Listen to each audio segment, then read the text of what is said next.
C Joseph Vijay எனும் நான்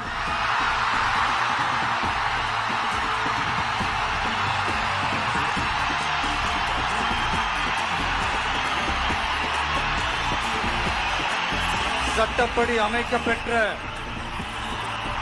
இந்திய அரசியல் அமைப்பின்பால் உண்மையான நம்பிக்கையும் மாறா பற்றும் கொண்டிருப்பேன் என்றும் இந்திய நாட்டின் ஒப்பில்லாத முழு முதல் ஆட்சியையும் ஒருமையையும் நிலைநிறுத்துவேன் என்றும் தமிழ்நாட்டு அரசின் முதலமைச்சராக உண்மையாகவும் உளச்சான்றின்படியும் என் கடமைகளை நிறைவேற்றுவேன் என்றும் அரசியல் அமைப்பிற்கும் சட்டத்திற்கும் இணங்க